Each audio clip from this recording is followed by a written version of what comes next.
Hello, everyone. Episode 309 of Aussie Tech Heads. How are you going? It's the 27th of September, and it's footy finals, grand final weekend. So let's hope your team wins. My team be the Bulldogs, and I don't really know, probably the Swans, because I used to live in Sydney, I suppose. But anyway, hope this podcast is seeing you healthy and happy and ready for the weekend. So tonight we've got the crew back. The crew is back. And Will, how you going? I am, yes. Thank you. Yes. So what's been going on with you? Oh, it's been mad. Obviously, I stopped doing the podcast a few weeks ago because I had my Bucks party, and then the week after that, we had the wedding, and then we had the honeymoon, although it turned out to be more like a sick moon. We pretty much got to like Tuesday, and we both just come down with something really nasty. Yeah, so that was good. Yeah, so we'll talk to you a little bit in a sec about that, and welcome Eric. Eric is actually in the Secret Hub studios tonight. Welcome, Eric. Hello, gentlemen. How do you do? It's not really a secret if you keep telling where it is. I know, but no one knows. I've got to tell them. That's right. So Eric, yes, he surprised us all. He's up on holidays and staying in Surfers Paradise somewhere without iPhone 5. It's awaiting his return to Sydney. But he's going to speak to us about that in a minute as well. He's had a couple of issues with the courier. But before we get going, yes, so we just want to welcome everyone there. Welcome everyone in the lounge. How you guys going? Live.aussietechheads.com.au. Aussie Tech Heads is brought to you by the hosting.aussietechheads.com.au. Nice and easy seat panel installation. $5.95 a month. That's the lowest plan. Come and get some web page goodness. Install some e-commerce or something. There's over 200 little scripts that you can install. WordPress, Joomla, Drupal, whatever takes your fancy. Come and get some.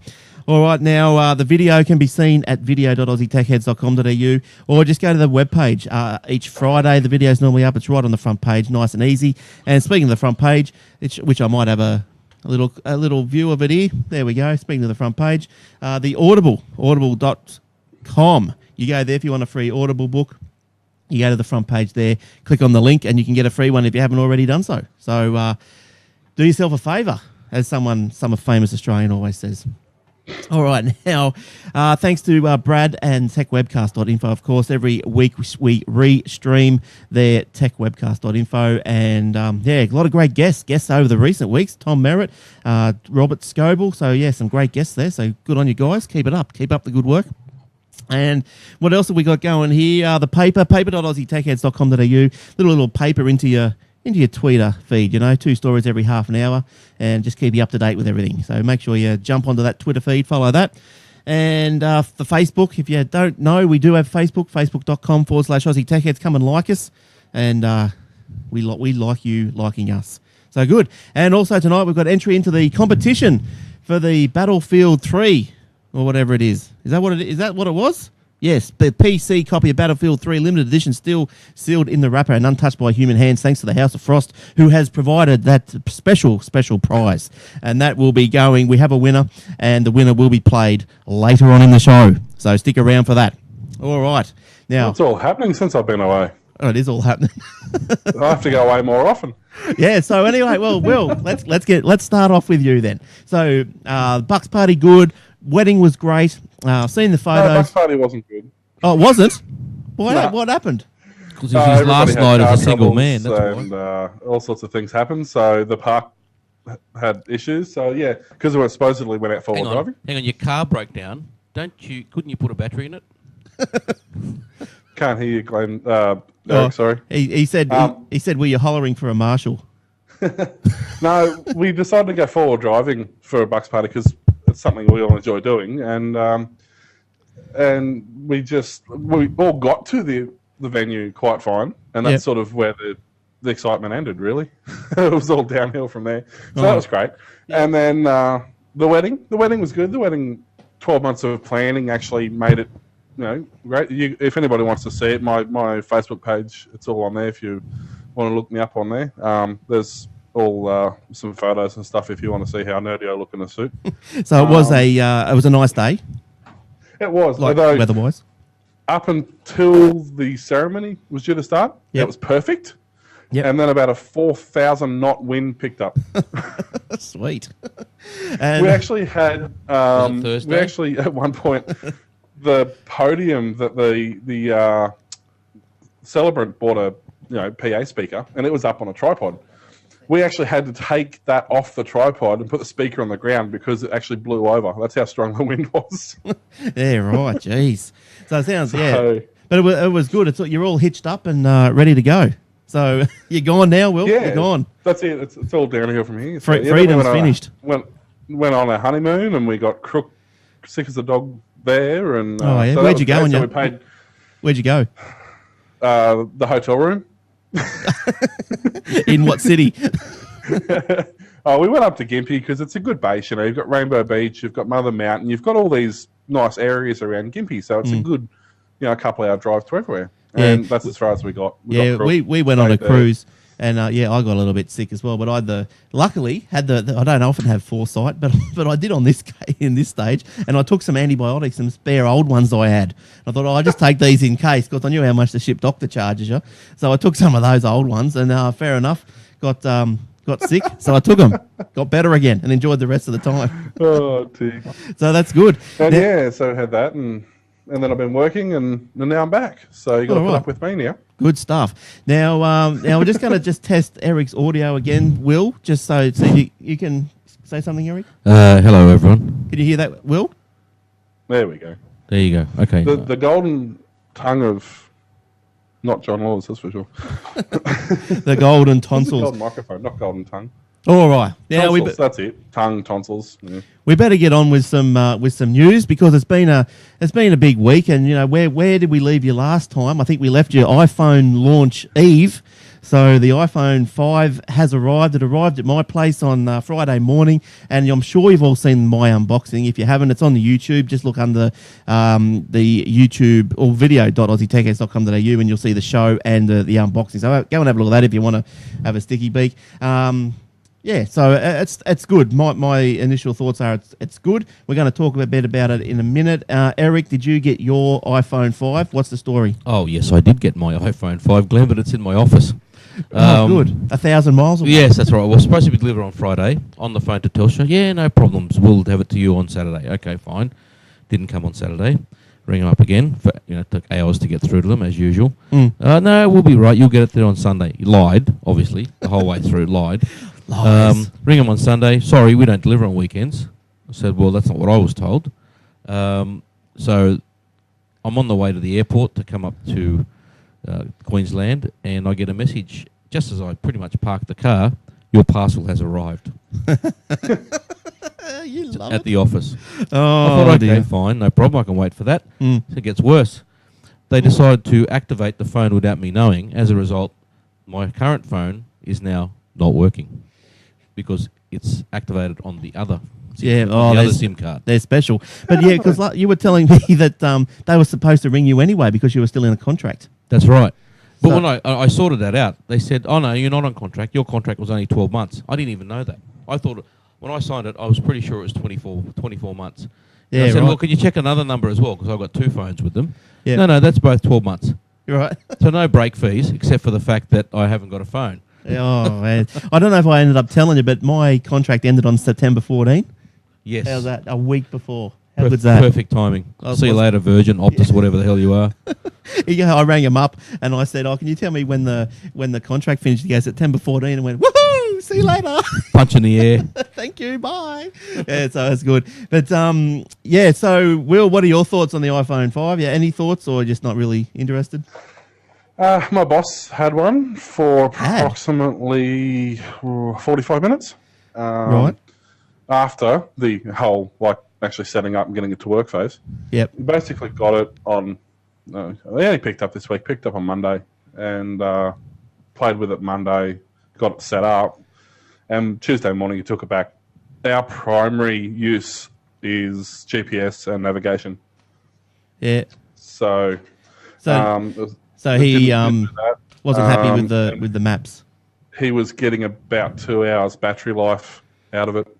Yeah, Yeah, on right. GPS you do, for sure. You've got to have it plugged into your car. But his old iPhone, he gets all day using it. So, I don't know. so he's He's I think just there's, gone to the, I think there's a couple of, everyone's got their own little story, I suppose. But like my story is, look, I suppose, I've been using it a fair bit, and if I use it like I'm talking constantly, like hour on hour, minute after minute. When I first got it, I think the battery probably lasted me half to 3/4 of a day, but I was using it bloody full on, doing internets and all this sort of stuff. But I found it.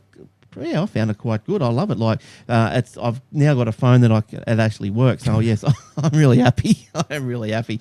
But all right. Well, let's get moving into some stories because there are heaps of them. So we might as well stick with we get the Apple ones out of the way for God's sake. All right. So first weekend sales iPhone 5. So apparently they did okay. Apparently they did all right. Hang on, I think I had a little graphic. I do have. The iPhone, Apple said it had sold 5 million in 9 countries during the first week since release. Now that figure has outstripped initial supply in most countries. The company said 100 million OIS devices have been updated to version 6 in the 5 days since the update release, representing 1/4 of the total market share. Look, I've updated mine. Not up my iPad to iOS 6, and even when I was updating apps and stuff, I found the Apple Store to be laggy. Like it was only probably slow. because everybody was doing That's it at the right, same time. Yeah. Yeah, and even to today, it's still a little bit slow, but it's obviously just getting smashed. Yeah. Like, it's just getting smashed. It's what is it? What have we got here? Blah blah blah. So Cloud Performance Analysis Deepfield measured a large increase in iTunes traffic during the release of the iOS 6, estimating that downloads accounted for 7 to 12% of total data traversing North American internet backbones. Wow, that's a lot. That's a hell of a lot. So, because I remember I plugged Kim's iPhone 4S in to update it, and it was like the downloading stall as it comes up on iTunes. It was like 6-7 hours. Yeah, very slow. Yeah, it was slow. Normally it takes 10 minutes. Yeah. Yeah, when I did the iPad on the day after it came out, it was all done in about 10 minutes. It suggests that the iOS 6 update caused spikes much larger than seen for previous updates in some internet backbones, overwhelming some networks and causing brief outages. According to this Deepfield mob, this was roughly equivalent to abruptly switching on a new internet service on the scale of YouTube or Netflix. So, quite massive there. Now, what...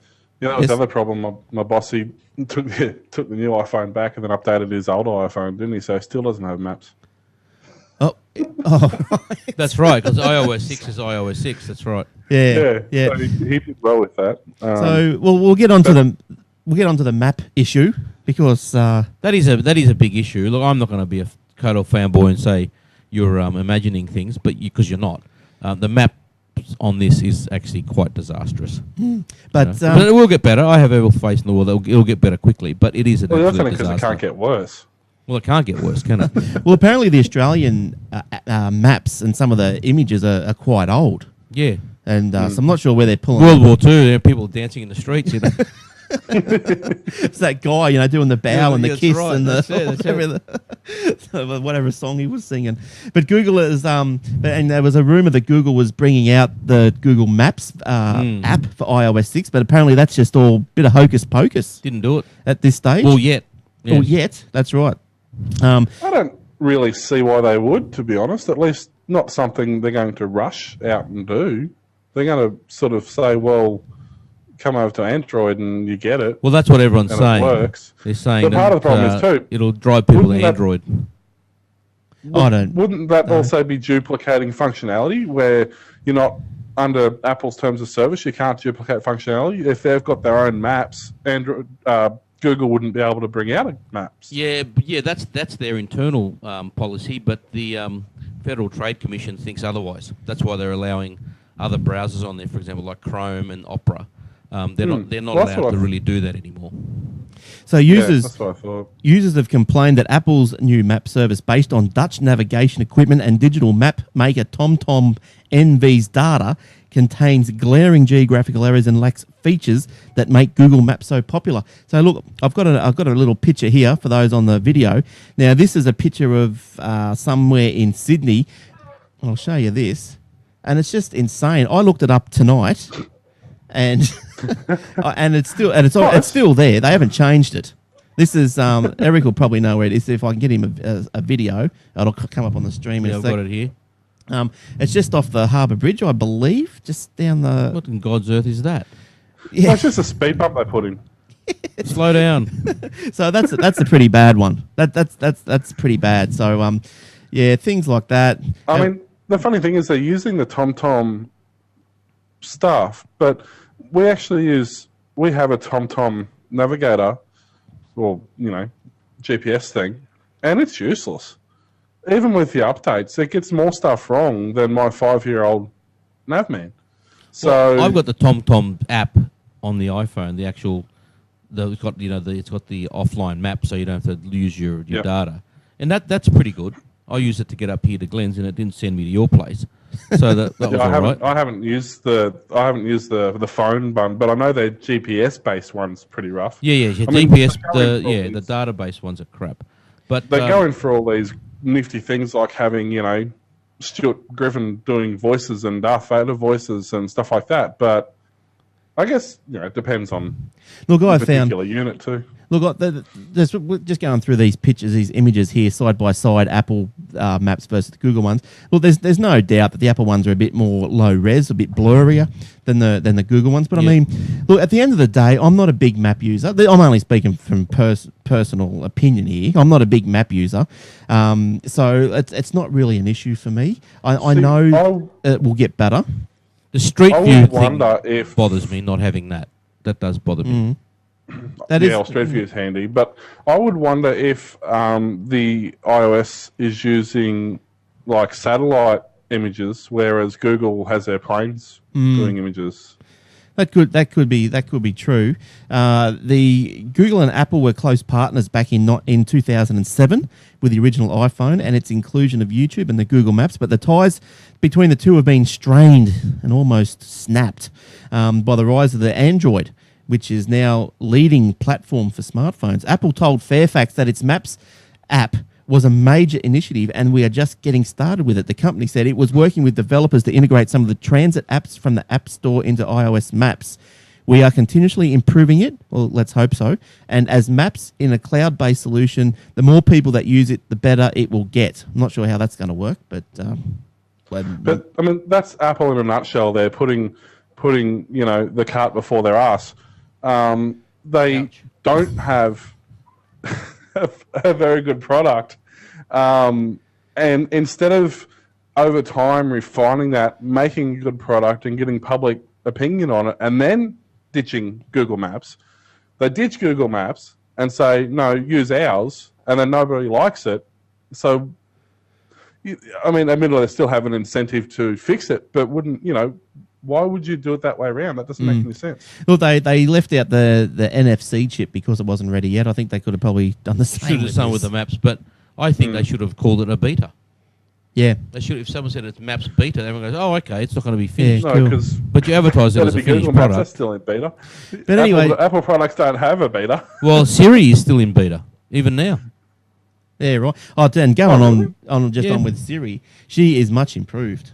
Yeah, she's getting better. Yeah, she There's a lot of artificial intelligence that goes into that. The more you use it, the millions of people use it, the more it's the same with the gets Google on its one too. database. And some of the other stuff I found interesting with, like, somebody, it might have been you, Glenn, was taking panoramic pictures. Yes. As a default setting. I wasn't default. With an iPhone. Oh, well, with an option on the iPhone. Yeah. They were coming out. That's not an app, though, is it? That's actually an option. There's an option on the camera app. Yeah, the built-in one. That's Android's been doing that for like 4 years. You know what I mean? So they pretend to be, well, they are ahead. There's no doubt about it. iOS as a whole is a much more advanced operating system, but then they do stupid things like that mapping, and they have really fickle Wi-Fi, and it's just stupid stuff like that. Well, at this stage, it's none of this stuff's a deal breaker for me. I'm happy. No. If 99% of it works well, or even 90% works well, I'm happy. Look, if you're worried about the maps and GPS, there's an app. Where is it? From I think Where Is It? They used to be owned by Telstra. Is that right? Yeah. From Census or something. Yeah, Census. Yeah, so just have a look at the Where Is It app, and you can get directions given to you by Dame Edna and Wogboy. So Oh, beautiful. and Jennifer Hawkins, she's there as well. So but look, I've got the Wogboy on there at the moment, and it's pretty funny. Like, I haven't used it extensively, but from all accounts, it won Apple's Best App Award or something last year. So it's pretty good. Now just quickly. We'll get off iPhone in a second. And also, people are complaining about aluminium finishes on the new iPhone 5 are being plagued by reports of chipping, with customers complaining of dents and scratches. Customers who have purchased the new black iPhone 5 are reporting silver chips appearing on the anodized aluminium edges. Yeah. So, it's because they decided, with the last phones, they were basically powder coated, which basically gives them a really nice glossy finish, but it's also very tough. It's like an enamel, whereas these are just anodized, and anodized is just an incredibly thin layer, virtually of lacquer. So, and also apparently too, the screens are really easy to scratch, much easier than the previous ones. yeah, okay, yeah. Yeah, I'd be able to answer that question if I had my phone. Well, I've had mine, and look, to be probably quite honest, I've actually got a bit of paper on the desk that I put it on. I'd get a case. I always use cases. Seriously, even because you just drop them and they just... Yeah, I'll Because get the a case. difference is most people who have Android phones don't care how they look. Oh, look, I still got my Android in a case. I'll get a case. It's cool. Are we going to have a smash the Android party? Yes? No, I'm not smashing it. It's still it's an Angry Bird phone. Now let's move. While we're talking about maps, how about Google Maps underwater? Have you seen Google Maps underwater? That's No. Pretty cool.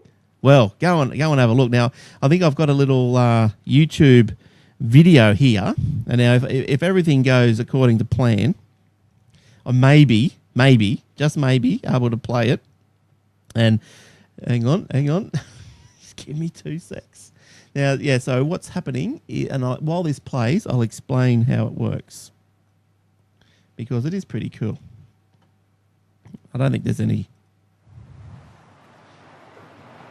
I probably would help if I kept my notes open. But anyway, there's a certain locations, and let me turn that down. There's certain locations that the maps. There's a diver. He's gone into the Great Barrier Reef and certain areas up there, and you can actually, come in from the beach and then swim underwater, have a look at a few turtles and tortoises and whatever else is in there, and so it's not too bad. It's not. You know what Leo Laporte did? He got someone to do a 3D, like a map view, street view of his studios. Oh, yeah. And it's on Google Maps. So if you go to his studio and you can go in the front door, Right. and he paid for that himself. Said it cost him $800. Okay. Yeah. And So he went, and that was you to go, get you somebody do a else to tour of his do it. studio, and then come Yeah. walk back out the door. So he rang him up and said, "Can you come and do a street view?" No, he of-" got a private people to do it, and then he lodged it with Google and said, "Put this as part of your maps." I said, "Yeah, no worries." Yeah, right. Nice. So he just applied for it, and so it's pretty cool, isn't it? Yeah, I'll have to look anybody at can that. do it. You don't have to get professionals in, and professionals obviously do it better because they know how the whole flow of this thing goes. But you can do it yourself. You can go and take a video of your house, do a walkthrough on your house, and put it up on Street View, and then you can even do the whole 3D building thing if you want. Yeah, So I won't be doing that. I might do that. I'll put the 3D of the street view of the cube on. Get the camera in the cube. Right, Google on Tuesday announced that the company has added its first underwater panoramic images to Google Maps. The service now offers 360-degree views of what was generally considered to be 6 of the world's most beautiful underwater vistas, including Apo Island in the Philippines and the Great Barrier Reef. The new panoramic underwater views are accessible in the Street View feature of Google Maps. And there's a link in the show notes if you want to go there and have a look, if you want to find your way around there. Now, moving on, we might as well finish with phones if we can. Through the week, Samsung fixed a remote wipe Galaxy S3 vulnerability. Now, this was for all intents and purposes pretty serious. It's yes, Samsung released. Well, sort of. What do you mean, sort of? I mean, the vulnerability itself is serious, but it wasn't very common. Most phones didn't have the no one vulnerability, uses it. so. No one uses the phone. That's why. Samsung today released an over-the-air update. That's pretty cool. for the vulnerability discovered in its Galaxy S3 smartphone that let hackers remotely tap into and wipe personal data from the device. So it was first discovered last week by Ravi Borginokar. If not addressed, Galaxy S3 users will run the risk of accessing a malicious line of code that sparks a factory reset on the phone, losing all your data. Samsung spokesman told ZNet that we recommend all Galaxy S3 customers to download the latest software update, which can be quickly and easily done via the air, whatever it is, over the air service. So that's not. I mean, it was something that you had to download. You know, you had to activate the code. So I mean, it's potentially a very bad flaw, but it wasn't very widely spread. So thankfully, I mean, it would have been disastrous if it was. Now I've got. Yeah, sorry, Will. I was going to say, I just quickly got another couple of phone stories. Yes. And we'll get rid of that then. Yes, good. The Galaxy Note 2 has come out. It's been released.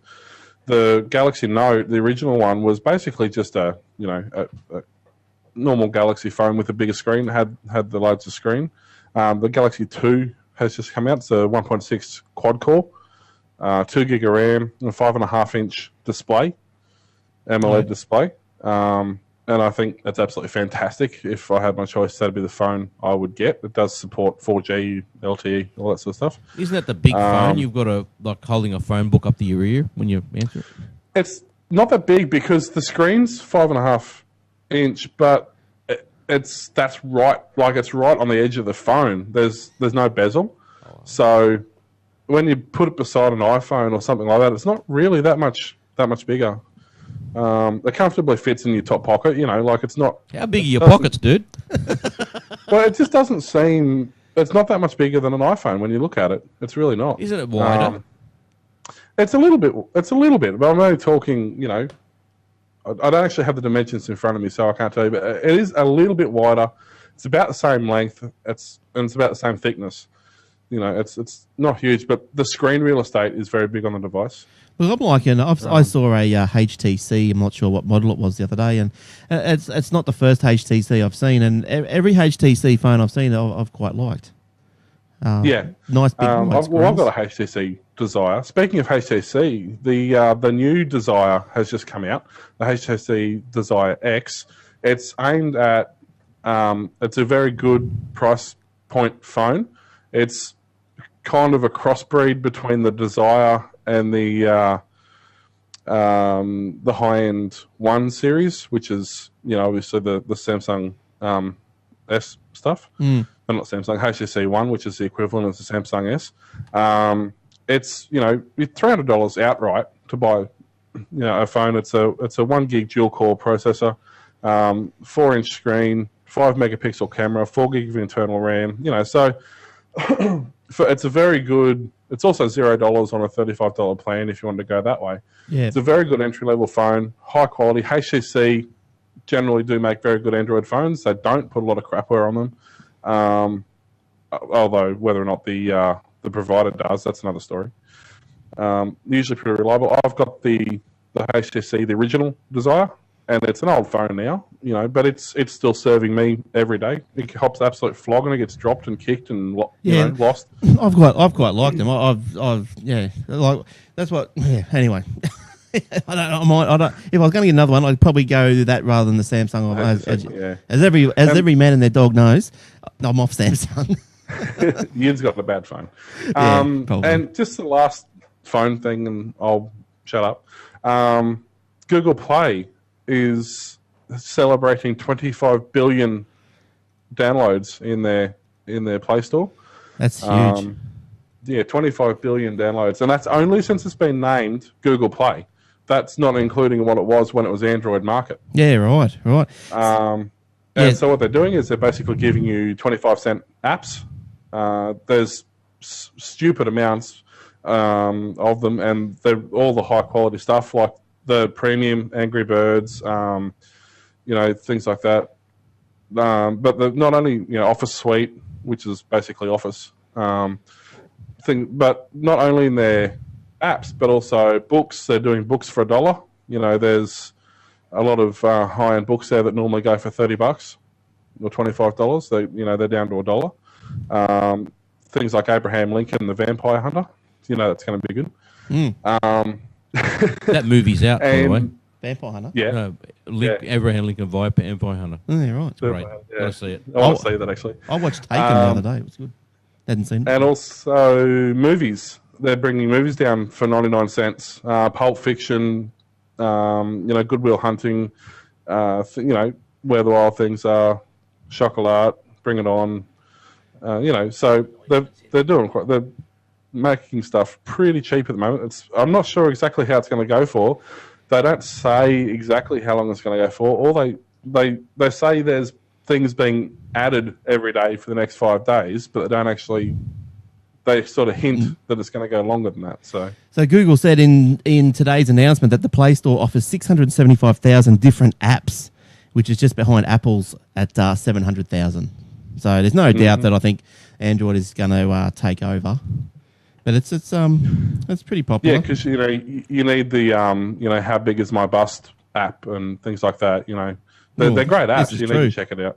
This is true. Now, does my bum look big in this app?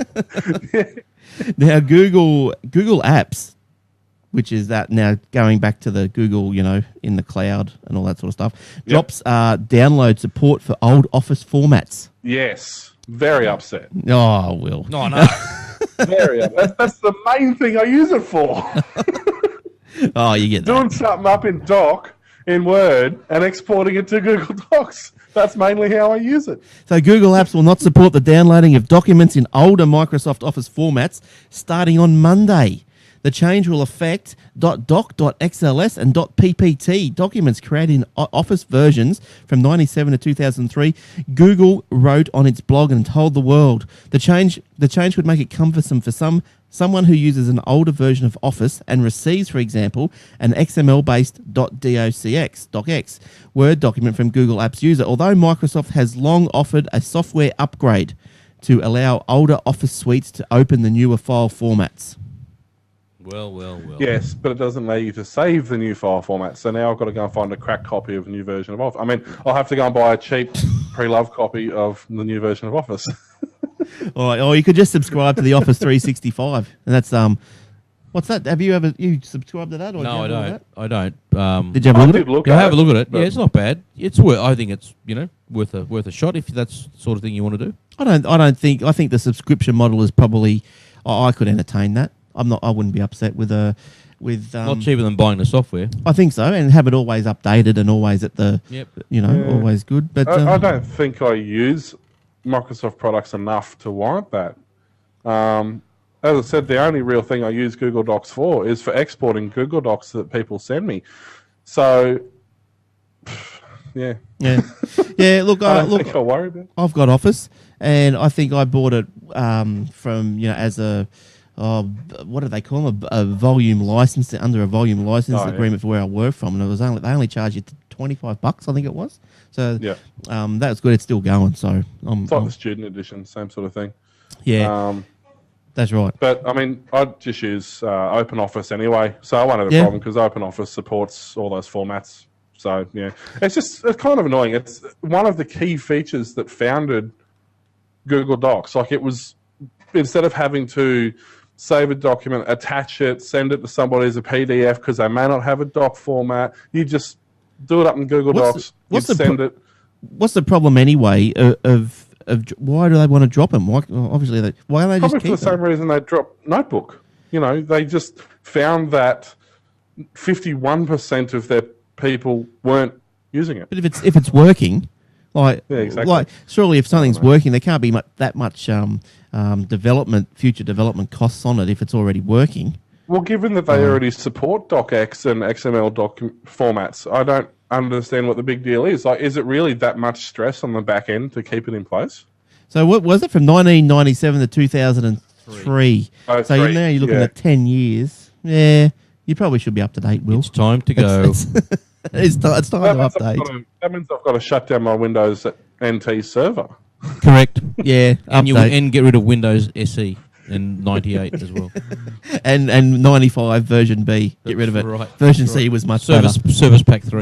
Well, no, but it's okay because I've got 95B with Plus, so it's fine. Oh, 95B with the CD. Oh, driver. you're on the cutting edge, Will. Oh, look, don't worry. I've got 3 copies of Vista in the cupboard. Oh dear. Still Anyone unopened. want a copy of Vista? All right, let's move on. Maybe Dix- that should be a prize. Yeah, no one would want him. They'd throw it back at me. Now, look, I'm going to keep him. I don't know why. I'd like to get rid of 2. I'd like to keep 1 just for, A if, laugh. Historical artifacts. no, if I come across a computer that needs a Vista disk, Vista reinstall or something. It does actually happen. I've actually had a couple of laptops that Yeah, of course you only. do. Yeah, I don't, but I've come across a couple of laptops yeah. that only support Vista. Like the drivers are only found in Vista. You can't download them Oh. separately. Well, that's Yeah, a bit crabby. So there is that really unusual use case scenario. All right, now Dick Smith stores. Now that they've been Woolworths sold them off. So newly appointed Dick Smith CEO Nick Aboud will reopen a number of stores previously closed by former parent Woolworths while pushing into new product categories and online retail over the coming year. Woolworths announced this morning, or through the week, that it had ended a 9-month search for a buyer of its Dick Smith business, with private equity firm Anchorage Capital Partners snatching up the consumer chain for $20 million. Now, this is the bit I don't understand. This is the bit I'm going to ask Eric about. Now, okay, so Woolworths sold it for $20 million. So the story goes on. I'll finish the rest of the story. So earlier today, the Anchorage revealed its intention to reverse the 22 planned closures. They revealed a new push into the home appliance category, singling out coffee machines, with around 26 larger stores in line to move into the new appliance space. Now, he said the previous store closures had rid the business of debt, and with $290 million in net asset, Dick Smith was in a good position. So my question is, Woolworths sold it for $20 million. Now, I looked at a few stories, and they all had $20 million. Why did they sell it for $20 million and the assets of $290 million? Eric? Don't know. Dick Smith sold this to Woolworths 30 years ago for $20 million. Yes, I read that. And then I read another 2 stories where it said that Woolworths sold it for $20 million. Yes, I read that too, and I was making sure that I wasn't seeing stars. Right. So But it was $20 million. Look, all I can think of is that whoever was negotiating this sale, from the Woolies' point of view, didn't do a very good job. Well, no, And whoever was negotiating the sale on the other side did a fantastic job. but that Is must it be possible that the stock's on consignment? That's possible. That is possible. That some of the stock So that they don't had. actually own the stock. Well, if they didn't own the stock, they wouldn't be allowed to count it as part of their net assets. That would be fraudulent. But at the same time, some of the stock they have may have been a lot of obsolete stocks, and it's still part of your net assets. They go, oh look, we've added all this up, and that cost us this. But on a closer inspection, you might have bought it in 2007, for example, 3 copies of Vista, right? That no one's going to buy. Yes, it did cost you $100 per copy, but you can't sell them for dick. So their real net asset figure, the recoverable net asset figure, might have been million. closer to the 20 million.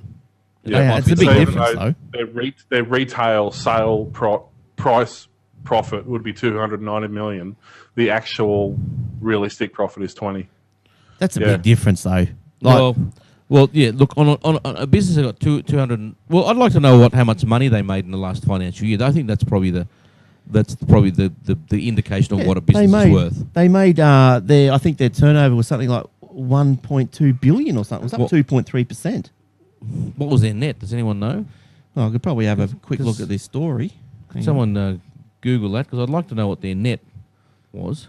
Hang Because on. that'll give me a fairly good indication on how they came to that value. Dick Smith does inherently have really old stock. I mean, I've walked into Dick Smith stores that are selling products that, like the boxes, are dusty. They're not just dusty from sitting on a shelf. They're dusty because like they've got old and started to disintegrate.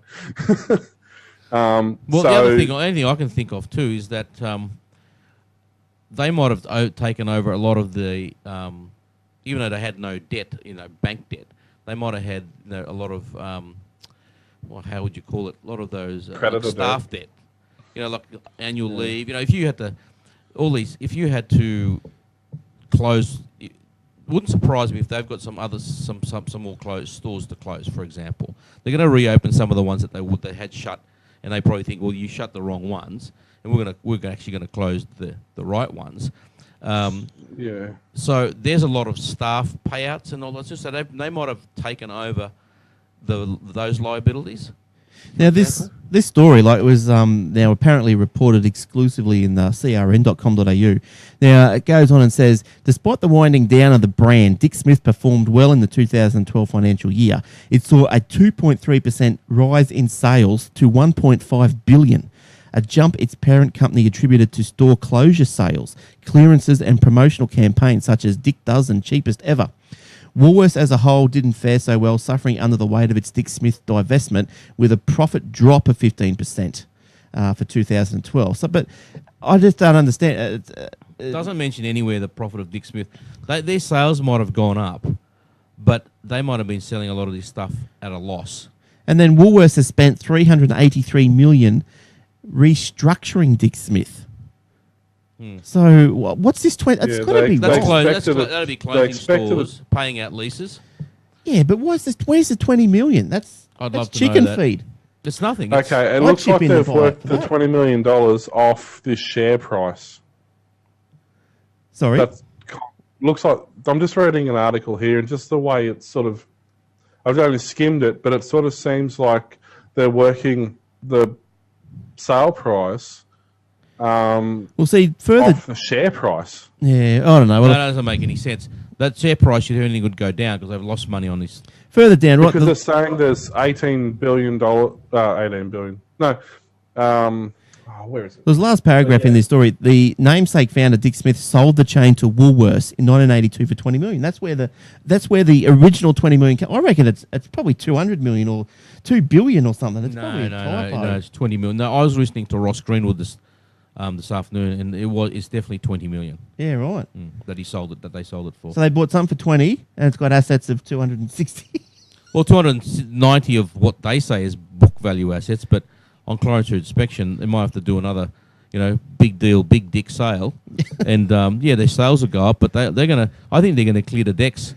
A lot of this is clearing the decks to old stock, and we've got to get smarter with our stock management and whatnot. I don't know if the inventory was old. I wonder, slippery dick. Just by reading Bad this, they're putting a lot of the sales crossing over between Big W, Woolworths, and Dick Smith because they all sold the same sort of product. Yeah, similar sort of stuff. So I'm wondering if, they don't necessarily class the stock wasn't necessarily owned by Dick Smith. It may have been owned by Big W and sold owned by Woolworths and sold as Dick Smith products, as Big W products. So they're identical products with different stickers on them.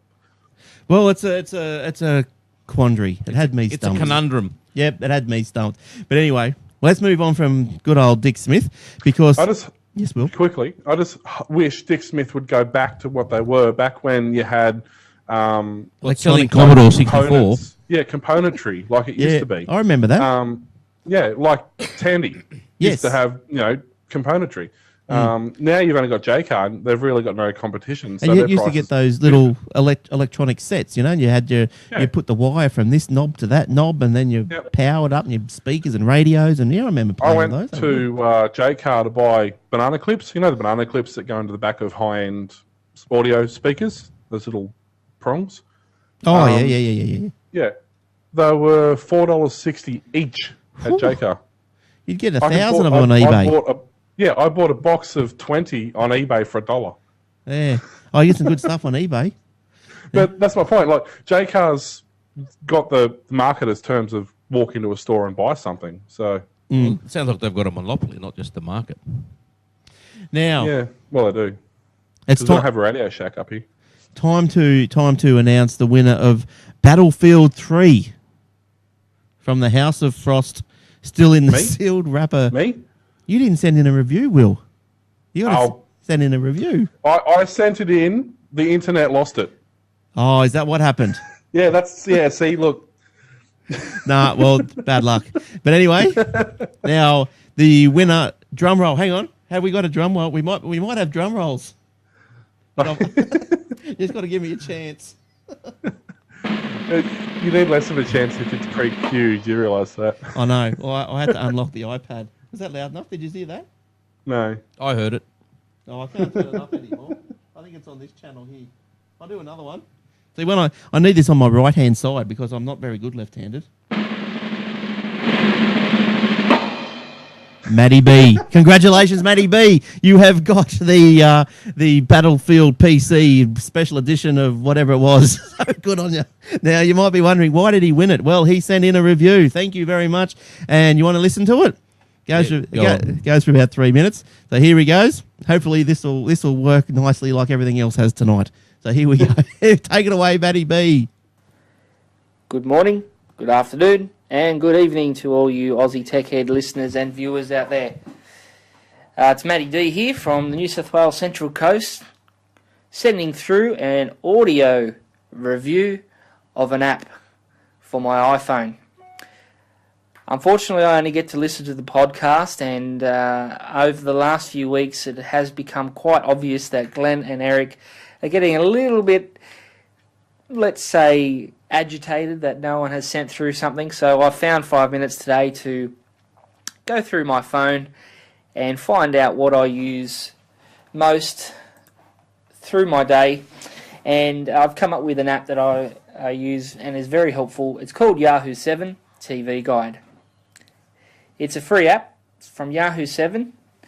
It's available in the iTunes store. And what it is a TV guide, as I said. It's a comprehensive TV guide for every TV channel across regional Australia. Now, it's very handy, very helpful, and it does give quite a lot of information on all the channels and all the TV shows that are coming up now, next, the rest of the day, evening, and up to 7 days. And I'll go through that in a minute. It's quite helpful. I travel regional New South Wales quite a lot, and I do find myself in remote locations or in regional towns where I book into a motel, the best one I can find, and the evenings can drag on and get a bit lonely, so TV can be your best friend. Now, this app is quite handy. It does allow you to go through your regional area where you are and see what's coming up now. It's easy. You select your region. You know, Taree, Port Macquarie, Coffs Harbour, Armidale, Orange, anywhere in Australia, Mackay, Darwin, Alice Springs, Perth, Melbourne, even our friends down in Tassie and over in Adelaide. You select your region where you are, and then it pulls out all the TV channels and programs based on that region. As different programs show on slightly different times in regional areas, it's very handy. You can then select your provider. So if your motel or hotel is very fancy and you do have pay TV, you can select that. Or if it's just free to air, you can select that also. And then what it does, it pulls out all that information based on the provider and the location, and it brings down a TV guide. Now it comes up what's showing now, what's showing next, and you can click on that and it'll give you information on the duration of the show, the information about it, like the synopsis. You can also check what's coming up later in that evening and for the next 7 days. And what's also handy is you can set reminders, notifications that allow you to have your phone show up in your notifications when a program is about to start. Very, very handy.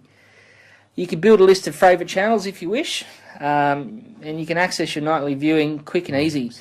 And it gives you a little bit of notification for about 5 minutes before the program starts. Guys, it's a very handy app for when you're lonely at night. All it does is provide you TV programs, so nothing else for those lonely nights. However, it does make the nights go a little bit quicker. It's a very, very stable app, and I find it very useful. I give it 4 out of 5. Alright, well, I hope that has put to rest any notice out there that no one does any app reviews, so I hope it goes through, and I hope you enjoy it. Alright guys, see you later.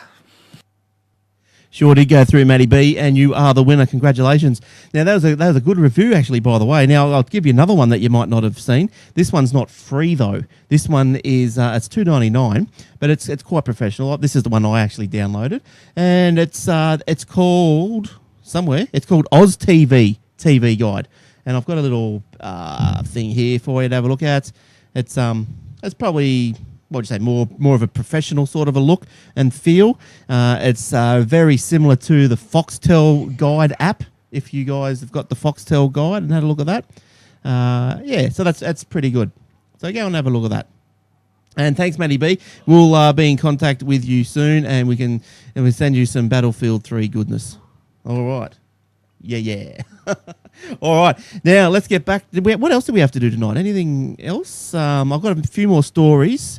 That's all. I also wanted to mention, if you want to listen to a podcast, a couple of guys, I'm not sure where they're from. I think they're from all over the place.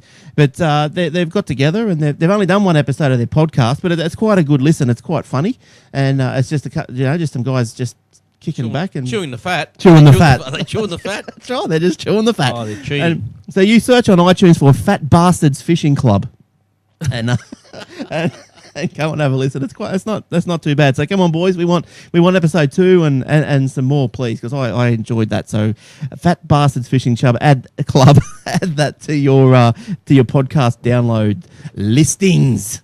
All right. Now let's get back into some stories. I've got another one here. I think, Will, are you still awake? I am. I'm actually just reading some stories. Oh, you were just sitting there like you were just still. No, I'm pre-reading some stories. I'm not entirely. I could go to sleep quite easily, I think. Oh, I nearly finished, Will. Hang in there. How many more stories have you got? Do you want to kick off with some? Yeah, I can do that. All right, one story that's going to annoy a lot of people. I've been having a rolling debate all day on Facebook about this. Julian Assange. Yes. The WikiLeaks founder, he has been declared an enemy of the United States. Yeah, it's the same category as used for Al-Qaeda terrorist network and the Taliban. Basically what it means is that he can be detained indefinitely without cause. He can be shot on sight. It basically puts him in the same category as the high-risk terrorists. So which side? What are you saying? You're saying that this is wrong? Well, is this your? It's one dude, for crying out loud. From without getting into the political debate, without getting into whether or not what he did is right or wrong, because that's a whole different thing. The fact of the matter is, it's one guy. They know where he is. They know what he's up to. They've basically just put a free-for-all bounty on his head.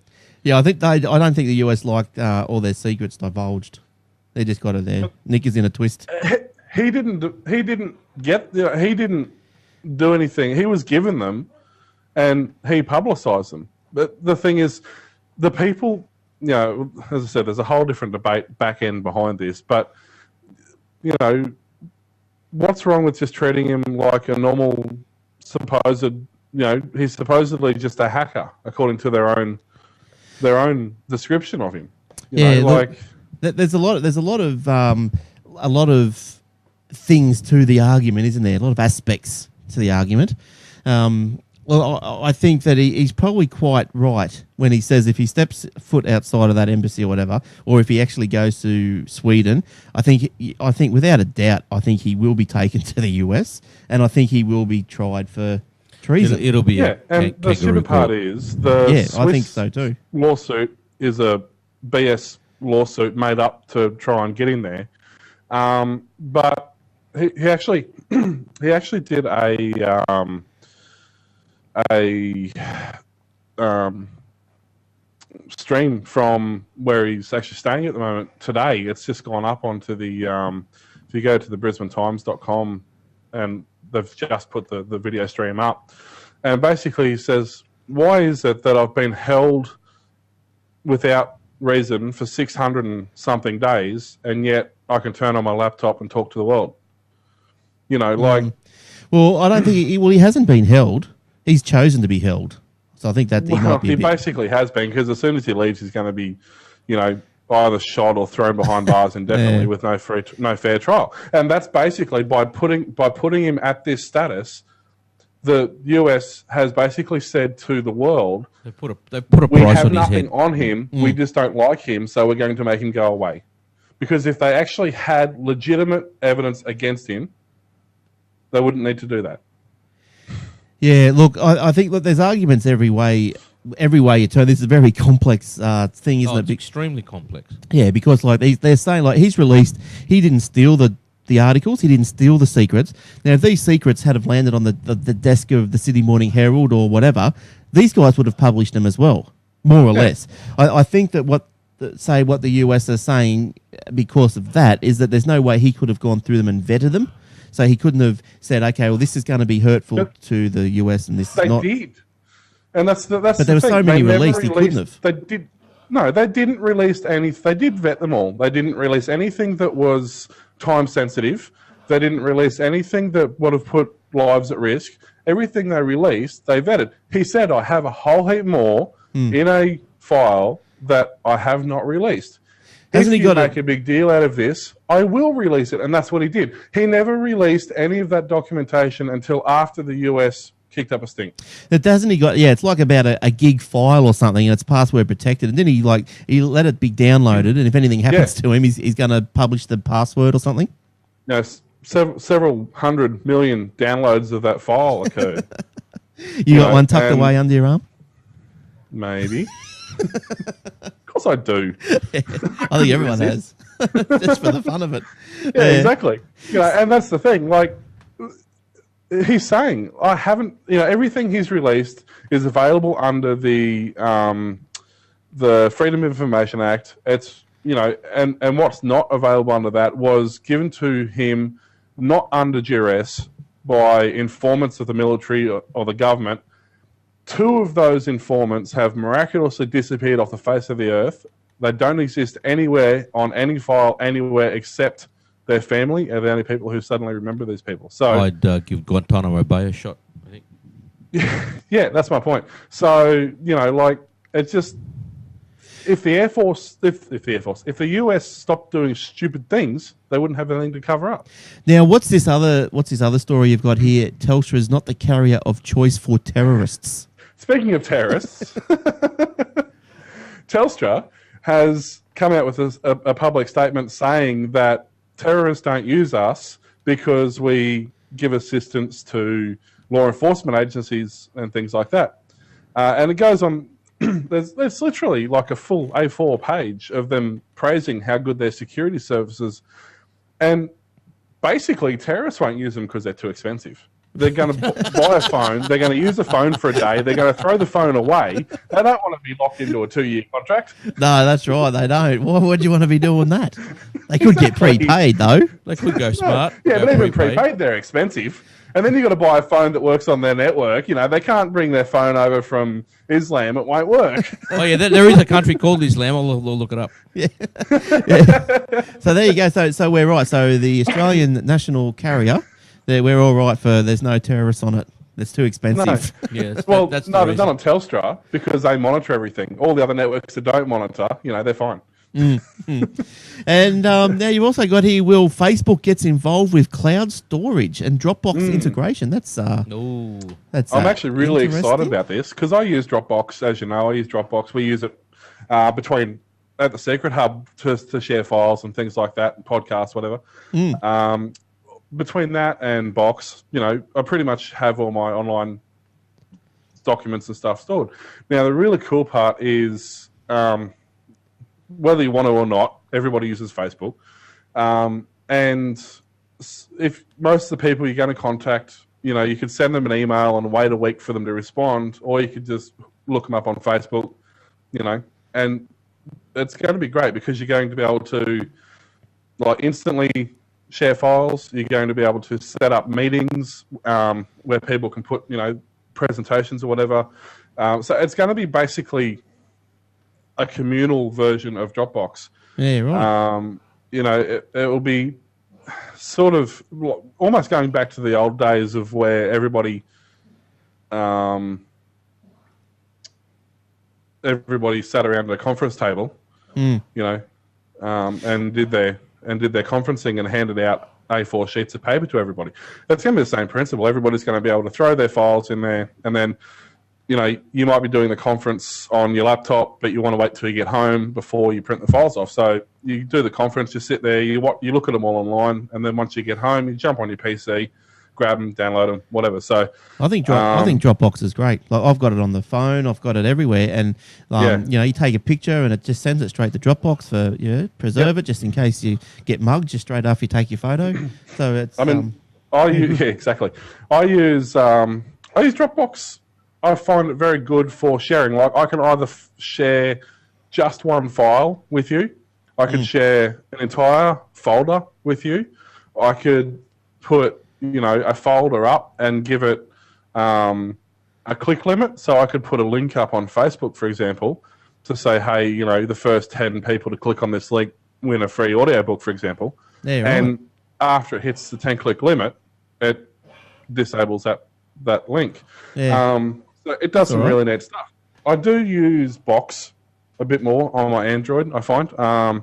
It's just a little bit smoother integration, and I've got a 50 gig limit instead of a 5 gig limit. So if I want to, one thing I found Box does, and also Google Drive, and I found this out when I was away, and I was crook, and I was bored, and I wanted to watch a movie, and I didn't have one. And what I actually did was I used TeamViewer to log onto my PC, and I dragged a video from my desktop to Box, and then I let it upload for the next 2 hours. Yeah. Then I got notifications saying it's uploaded. Would you like to watch it as it is? Would you like to convert it on the fly for mobile compatible devices? So it basically meant that I dragged across a 720p file, but I could stream it back to my phone as a really compressed little MP4, which is great. So an entire movie compressed down to, 80 meg or something. Yeah, Box is good. So, and Dropbox is good because it gives you a drive in your file system, in your thingy boppers. Yeah, that's right. It's mappable, exactly, yeah. All right. So I've got a couple more, and we'll finish up, I think, because it's just about that time. Amazon, what are they doing here? Oh, they're not happy that Apple's taken Amazon to court because Amazon wanted to use the term App Store as well. Amazon's saying that it's pretty much a generic term now. Even Jobs and Cook have used it to describe competitors' app stores. So looks like this is going to go to court. Is scheduled for a motion October 31st, and a trial is scheduled August 19, 2013. Is this something that Apple's going to be cut about if they lose, do you think? Or is it just them just protecting their trademark, and that's what you've got to do if you've got a trademark? I mean, App Store is such a generic term, though. It is now. Okay. Well, I mean, it was used it's used cross-platform, like even on Android, back when Android started, Windows, Marketplace or whatever they call theirs, was the same thing. They were just called app stores because they're stores that held apps. So apparently, Apple had started this lawsuit after Amazon announced the launch of the Kindle Fire tablet, and according to the complaint, began to call its app store Amazon App Store rather than the Amazon App Store for Android. It said this change could have contributed to confusion among consumers. But yeah, because you're going to get confused whether it's Amazon or Amazon. Yeah, I think it's just Apple being Apple. They really need to. Don't be like that. But what's the go anyway? Like, if you've got an Android phone, you can't access the Apple Store anyway. So you're not going to get confused. You can't get confused. But you want to. Yeah, I want to put the Apple version of Angry Birds on my Android, please. Oh, actually, can I have the Amazon stored Apple version on my Android? Yeah, it's crazy. It's crazy. Now I've got a couple just to tidy up some stories from last week. Last week, I think we were talking about Kogan and the iPhone 5. Now I've got some. Oh yes. I've got some more here, but first of all, do you want the good news or the bad news first? Well, we'll go the good news. I'll take it as it comes. We'll go the good news. Ruslan Kogan has increased his personal net worth by $83 million in 1 year jumping up the BRW's Young Rich list for 2012. Last year, he came in 34th. So there you go. Was that all? And this year he's on what? 8th spot. And next year I'll see you back down at 45. We'll see you off the list, Buster.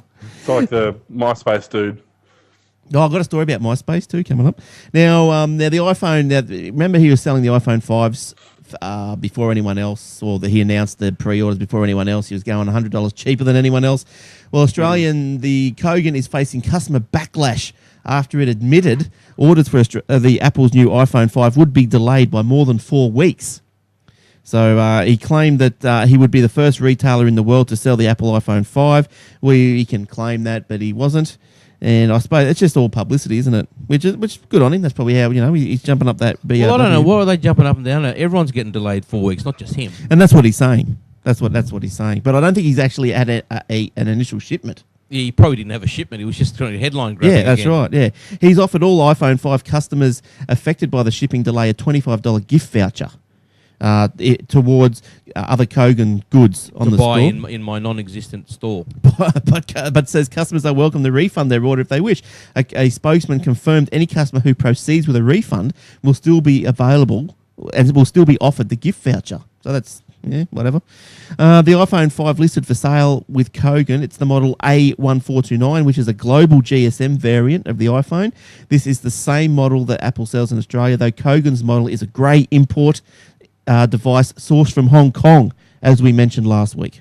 So grey import, which means it's not entered Australia through an official official channel. It's chucked on a boat and come over. It didn't come through Apple's Makes hands. you want to jump and get it. Yeah, Probably got it straight from Foxconn. yeah, they're probably all in Nauru. So that's about all I've got, I think. Another story I just quickly found. Speaking of Kogan and MySpace and everybody else we seem to have got in tonight, Kim.com. Oh, how's he going? Mega uploads. Yeah. The Prime Minister of New Zealand, this happened 2 hours ago, the Prime Minister of New Zealand issued a public apology to Kim.com for unlawful wiretapping operation mounted against him. Well, is an apology going to get him off the hook? Well, basically it is, because they basically said, well, I'm sort of reading the story as I go, but basically they said all the evidence is illegal. The raid on his home was illegal. The warrants were illegal. The wiretapping was illegal. The restrictions placed upon him were illegal. So there's not too many legal stuff going on, is there? Basically, I mean, they've postponed the hearing until March 2013.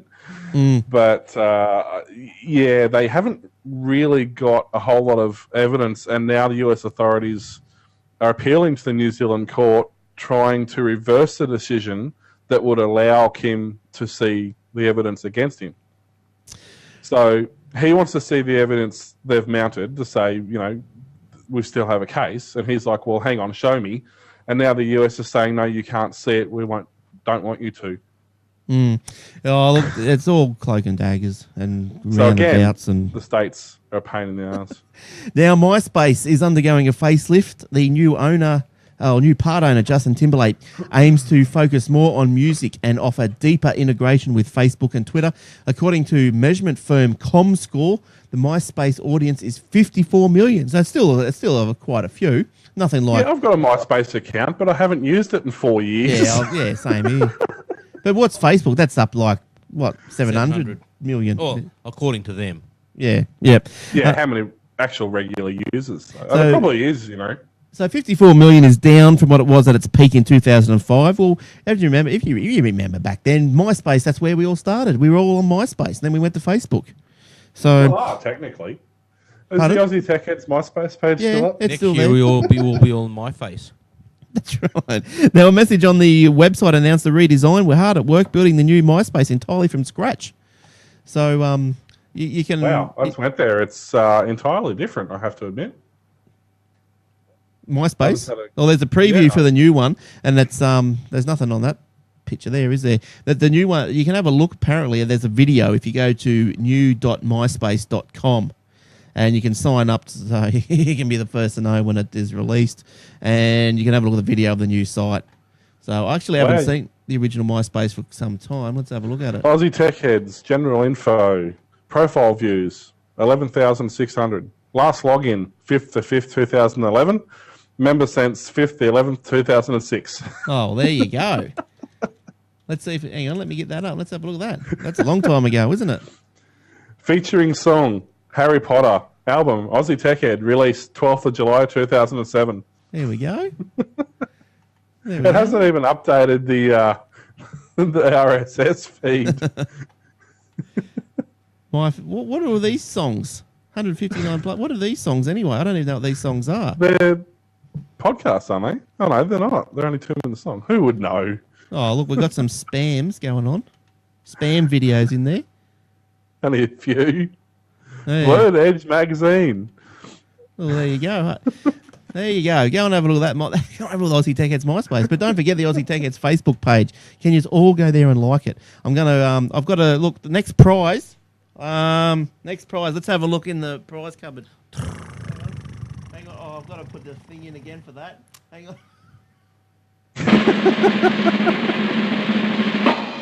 Oh, How about a Matchbox 20 CD? Do we like Matchbox 20? Which one? North. Is that the new one? Yes. Look, Ooh. still sealed. I might have to send in a review for that one. Untouched by human hands. We love it. We love it round here. So, now what we're going to do with this one, I don't know yet. That's next month's prize. Well, I'm going to burn it first on my computer. You have to open it, make sure it works. Yeah, we'll open it, make sure it works. No, we won't. No, it'll arrive in your hot little hands. We're going to probably do maybe maybe a Facebook competition or something like that. So make sure you get in there and like us up, like us a lot. And all right. So Eric, you got anything else to say? No, but it's good to be down in the studio finally, and I know the secret's out. The secret is out. He knows where God's country is now. Just look around the Gold Coast for a cube, and there's not too many. I've of seen them. it. A black cube. I said to Glenn earlier that I've got to use your and bathroom, then you but can call in. I said to Glenn I've got to use your bathroom, and he thought I went to the bathroom. He went to the cube. But the cube's now clean in one area. Oh, the look, cubicle. the cube. He loves it. Oh, it's great. I'll take him for a drive in it. I'm glad you're enjoying your well thought out purchase. It wasn't at all off the cuff spontaneous Well researched, decision. on impulse. It was good. All right. I think that's it. I think we're done. What else have I got to talk about? Nothing else, I don't think. Look, the radio, that's coming along. I'm still working on that. I've got a few things that I'm automating everything with the radio. So hang in there. I'm automating stuff. I've got stuff uploading by itself, and God knows what's coming on. Wow. I know, it's going off, all right. So wait for that. If you've got a podcast like the Fat Bastards Fishing Club, let us know. Or if you've got something you want to talk about, if you're into tech and you've got a product or something like that, or you just want to come on for a chat. And remember too, technology is virtually anything these days. Almost everything has technology in it. Whether it's a spy cam, whether it's anything. I mean, it covers huge areas these days. So don't just think computers and computer related stuff. That's right. And don't forget the show notes, always on the aussietechheads.com.au webpage. Don't forget hosting. If you're after web hosting, go and have a look there at hosting.aussietechheads.com.au. Twitter, mine is Aussie Tech Heads, at Aussie Tech Heads. Eric is Eric with a K, Franco. And Will is at Mr. Tompkinson. Or email Glenn, Will, or Eric at aussietechheads.com.au. So thanks, Will. Welcome back. Thanks for coming It was fun. in. I'll have to do it again sometime. Yeah, and congratulations on your recent nuptials. Yeah, good on you, Will. Fun starts now. You have the right to be as I'll put the miserable video as the up in rest the of next us. couple of weeks so you can laugh at me. Where you going? I said I'll put the videos up in the next couple of weeks so you can laugh at me. All right. Yeah, good stuff. Yeah, we want to see them. All right. And thank you, Eric. Thanks for coming all this way just for the Look, show. That's right, yeah, expensive flight, but you know. Turn around, go home now. See you later. That's right. I didn't even give him any tea either. He can get stuffed. No, I had dinner before I got here. I told you I'd do that. Yeah. All right. Good stuff. All right. So thanks once again. And you guys in the lounge too. Thanks for coming in and thanks for watching. And I hope you all have a good weekend. Go the Bulldogs and the Swans. And we'll see you all next Thursday night. Until then, bye for now. Ta-da. See you all. See ya.